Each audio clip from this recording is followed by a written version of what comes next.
ఇన్ని సంవత్సరాలైనా ఆయన ఓపిక నన్ను ఆశ్చర్యపరుస్తుంది. అసలు ఆయన మనసు మైండ్ నిరంతరం పనిచేస్తూనే ఉంటుంది. ఇందాక మన క్యాబినెట్ మీటింగ్లో కూర్చున్నప్పుడు అసలు ఈయనకి ఓపిక ఎక్కడి నుంచి వస్తుంది అర్థం కాదు. విపరీతమైన ఓపిక, కాన్స్టెంట్గా బ్రెయిన్ తిరుగుతూనే ఉంటుంది, సొల్యూషన్స్ ఇస్తూనే ఉంటుంది. అనుభవజ్ఞులైన అధికారులకు కూడా ఆయన దిశానిర్దేశం చేయగలరు. ఈ పాయింట్లో తప్పుంది, మీరు ఇలా చేయండి, ఇలా ఆలోచించండి. అలాంటి దాంతోపాటు శారీరకంగా ఆయన పడే కష్టం ఓ 25 ఏళ్ల యువకుడు కూడా కష్టపడ్డాడు. మనసు మేధస్సుతోటి నలుగుతూ శరీరాన్ని కూడా అంత కష్టపెట్టడం అంటే నాకు అది నిజంగా మొన్న ఆయన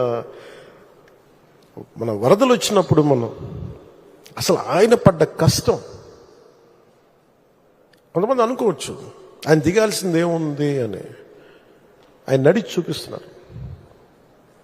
బాధ్యత గల వ్యక్తి ఎలా ఉంటారో ఆయన చేసి నడిచి చూపించారు. ఆయన అంటే ఎందుకు చూపించాల్సి వచ్చిందంటే కూడా అధికార యంత్రాంగంలో మందకొడితనం వచ్చేసింది.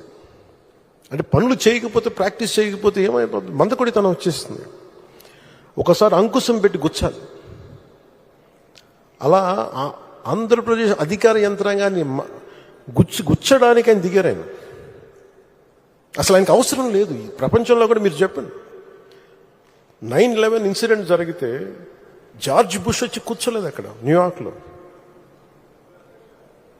రుడి గిలియానీ ఆయన న్యూయార్క్ సిటీ మేయర్ కూర్చున్నాడు అక్కడ. ఆయన అందరూ విమర్శిస్తుంటే నాకు ఒకటే ఆలోచన వచ్చింది.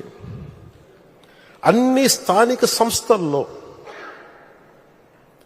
వైసీపీ నాయకులే కదా మీరందరూ, మేయర్ కానీ సభ్యులు కానీ అన్ని పాలనా వ్యవస్థలు అన్నింటిలో కూడా it is nothing but YCP.